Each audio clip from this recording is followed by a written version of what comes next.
Okay, welcome to the second lecture video. Again, this is going to be strictly sort of like recap.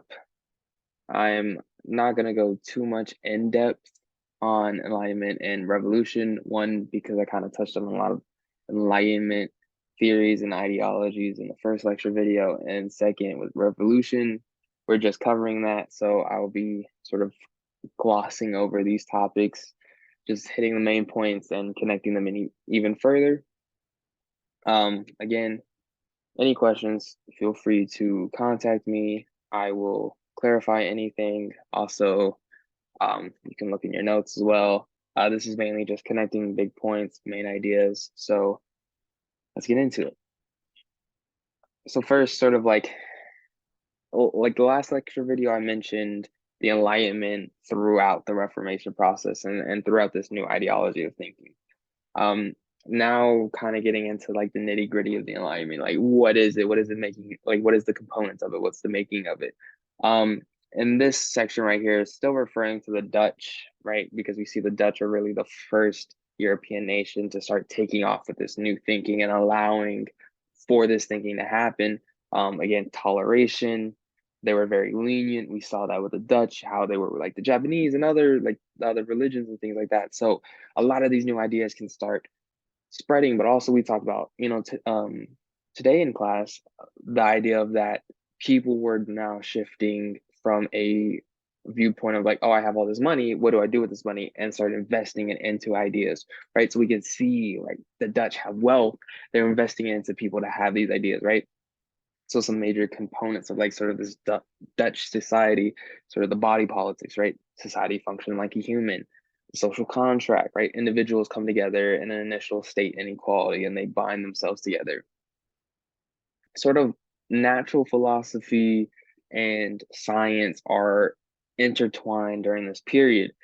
And we can see that with the body politics, the social contract, right? We see this fusion of this idea of nature, and then also what about, the physical nature along with like sort of a psychological nature, things like that. And so then down here it's Newton, right? Newton really started this physical science influence Locke, right? I'll talk on about that in the next slide or two, right? And so everything's getting questioned, and this idea of whether, God is the real reason for things to happen and people wanting to contest these ideas. Going back to what I mentioned before in the first lecture video, conflict and contesting these ideas at once. We're here, right? They're conflicting against these views and fighting against them and finding new ways to argue sort of logical or like have logical arguments for their basis and using evidence and observations. I'm getting a little ahead of myself, but right, this new thinking is taking place and it's taking everybody by storm. We see this influence the Enlightenment period. We see all these different things, right? So this idea of really questioning everything is coming into fruition big time in the late 17th century, early 18th century, right? So sort of like the Enlightenment, we see this idea of contesting with Copernicus really was one of the first ones, right? With this heliocentric theory, sort of everything revolves around the sun. Um, and it's not focused on the earth. Something that the church was so focused on was like, oh, the earth is the center of the universe. Well, it's like, wait, hold up, that may not be true. We all revolve around the sun, right? And so this type of thinking is now being focused off observations and evidence, not just fruitless, baseless accusations, claims, things like that. And so we see like Boyle, Vesalius, Galilei, right? All these people are observing and doing experiments to contesting this notion of something that was already there, established by church or religion, by these other things. And so we see at the bottom, right, observation can challenge received wisdom. Received wisdom is this idea of that it happens because it's happened, right? Oh, and that's always like that. That's just known, right? It's a known fact, but yet there's no evidence to back it up. And so enlightenment thinking is now here like, well, why is that a known fact? What's making it a known fact? What is the basis? What is the observation? What can we see from it, right? contesting these ideas, these sort of received wisdoms. And this is what enlightenment thinking is really doing. And we can see how it influenced Reformation, as I alluded to, right? And even in the first video, right? So everybody is all about contesting, and coming up with new ideas to create sort of new opinions on things and new ideas. Now going back to Noonan, right?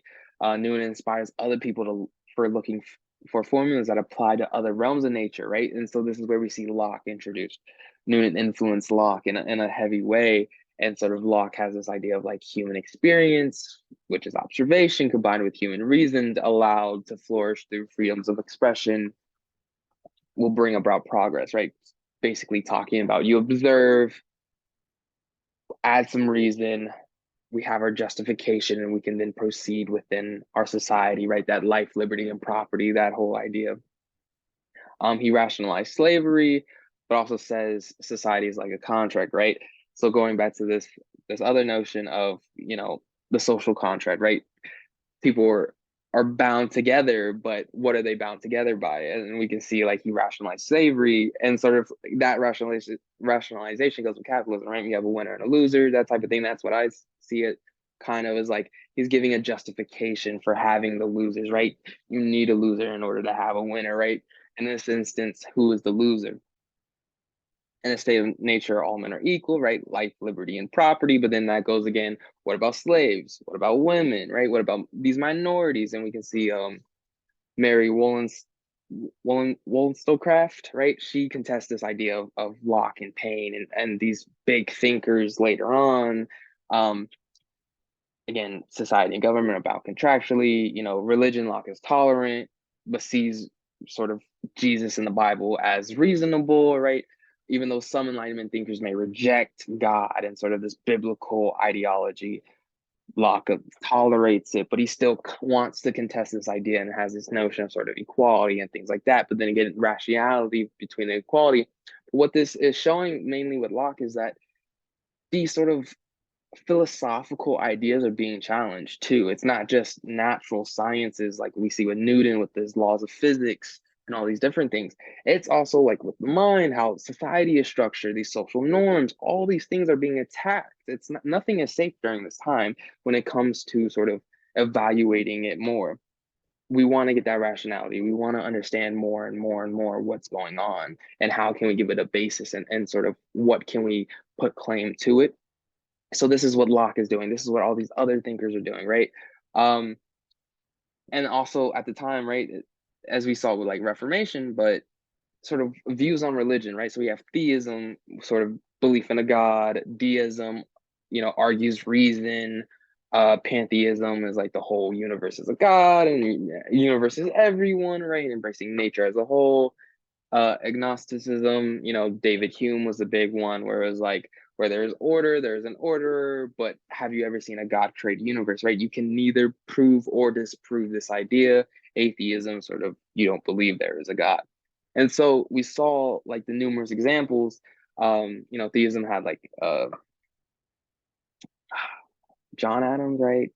And then there was like some deists. I can't think of some off the top of my head, but pantheism isn't Spinoza was one, or he was deism. Agnosticism, we have David Hume, right? Atheism, sure, there's someone in your notes, but I didn't want to put the people besides David Hume, because he was really like one of the major focal points, I think, for this agnostic idea, but also going into enlightenment. Enlightenment thinking, this highlights that enlightenment thinking, right? Where is the reason coming from, right? You can have one thing, but what about the other thing? And like, what's the evidence? There's no observation, so can it be true? So it's going off this idea of like, okay, observation, but also this sort of perceived or received knowledge, right? It's fighting against that idea, and that's why I wanted to include that one, because you see that fight happening with agnosticism. And when we're talking about like religions and different views on religions, all these people have all these different views, and it helps them give further reason to biblical gods or Jesus and the Bible and all these teachings, and explains whether you can be tolerant or you're not tolerant, right? And it's just all these ideas are coming and bouncing off, and then trying to find reason within these different religions, and you can see sort of like it's breaking apart, and each sort of major thinker has his own religion. So there's similarities between some, but there's also differences amongst the others. So now going to sort of Enlightenment thinking, right? Some major figures we talked about in class, Adam Smith wanted freedom in a free market, against slavery, saw it as an infringement of freedom, thinks morality plays a role. So this is sort of your radical Enlightenment thinker, right? Um, Jean-Jacques Rousseau, right, believed that slavery was bad, the social contract and the origins of inequality, but also he was, sexist too. He saw, and this next one, right? Um, saw that like, oh, you need both reason and emotion, but sometimes women can be too emotional and men are more rational. And then we have Mary Wollstonecraft, right? She wrote a vindication of the rights of that's supposed to be women, not man. Um, and that's highlighting sort of like women aren't less rational than men, providing, universal free public education can help have this equity and education amongst girls. They can compete with sort of, boys and have the same level of thinking. So you can say like, oh, there can be, there's really not a basis for saying that men are more rational if women don't have the opportunity to the education, right? So rather than judge the gender, judge the individual, but give them access to it. So we see this Enlightenment thinking really coming in all these components. You have radical, you have conservative, right? Going on this sort of political ideology, the spectrum, radicalism, uh, conservatism or liberalism, right? So these more prominent free thinkers are coming up with new ideas, how to look at society, how to view these different things.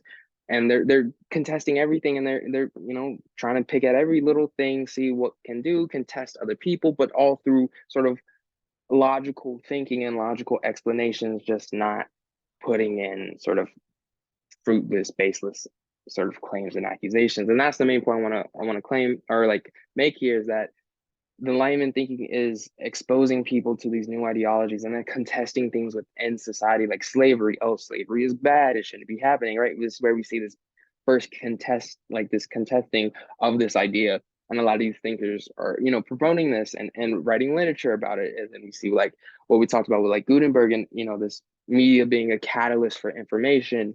It spreads all these ideologies and this thinking. We can see that later in the revolutions. The Enlightenment thinker inspires a lot of the leaders of the revolutions down in Americas, Latin, US, even the French, right? So we see Enlightenment thinking as being sort of the foundation to all these changes that are happening in modern times.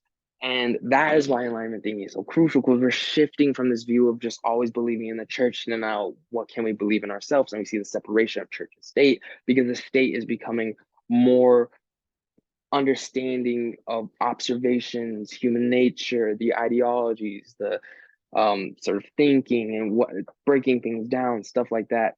So that's why Enlightenment thinking is really so crucial at this time.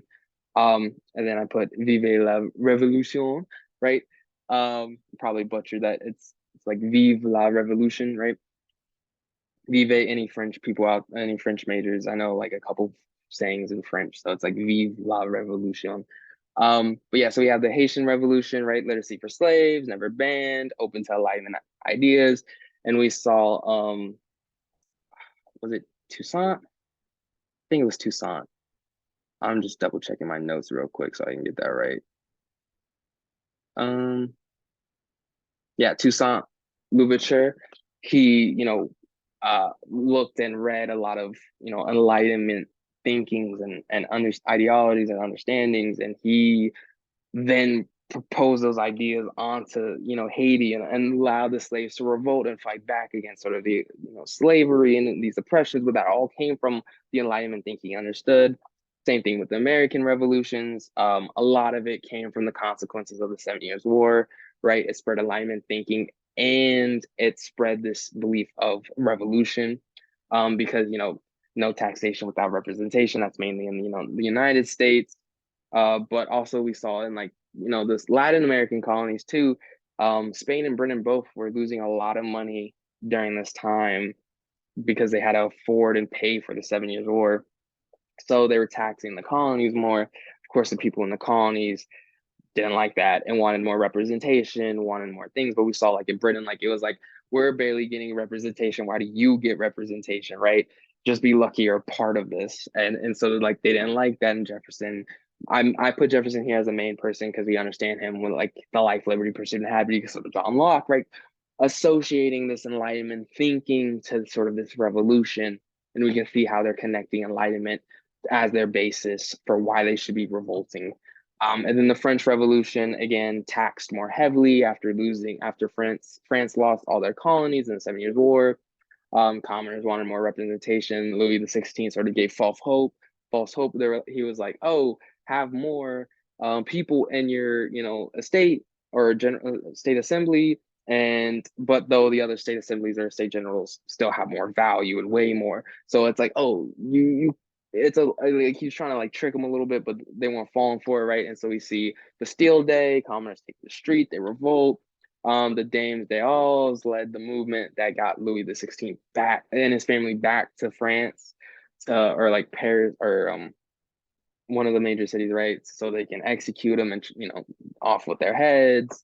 That whole thing, right? And that was led by women in these, and then we can see like everyone's partaking in this revolution. It's not a gendered revolution, and that's everyone's fighting for these same rights and these same sort of freedoms. And we can see that can also be an enlightenment theory as well, because it's like you can see what Mary Wollstonecraft, right? She's promoting sort of like what about the women, right? Feminism, early modern 19th century feminism. We also see that we also saw like women before, like in the previous lecture, women were pushing this envelope, right? So we can still see women are a major part of this time and major part of these revolutions, and they're helping push that envelope even further and trying to get that sort of respect and sort of appreciation of their value, right? And so they can get their rights and things like that. Just so you can connect all these ideas. Don't want to go too much in detail, right? So again, the Latin revolutions, centered around these leaders who had this enlightenment understanding, right? Bolivia, Bolivar, right? Bolivar, yeah, Bolivar, and then Jose Francisco, Dr. Francia, right? All these people have these enlightenment understandings. They're reading, they're having access to enlightenment ideology. It's coming down, seeking through the cracks, right? The libraries that these, the masters had, or something like, or one of them, like one of their masters had, and like took over. And so we're seeing alignment thinking is spreading all throughout Latin America, and it's sort of this root cause for a lot of these revolutions. But besides Peru, of course, still ran by the Portuguese. Um, and they're sort of going back to the roots of the sense. A lot of these Latin American leaders, they're giving more power to indigenous people, freeing slaves. They're taking away power from the colonies and giving it back to the land. Again, sort of this enlightenment thinking and this understanding. So I think that's the last slide. Yeah. So for this part, it's very brief and short because the main idea you want to take away from this is that enlightenment thinking is just centered in everything, and everything is focused on these enlightenment ideas. People are starting to think differently than before. That's leading to new changes, new policy changes, new ideology changes. A lot of changes are happening because people are thinking differently in this enlightenment sense. Hope this helps. Have any questions, please feel free to email. And thank you for watching. Let me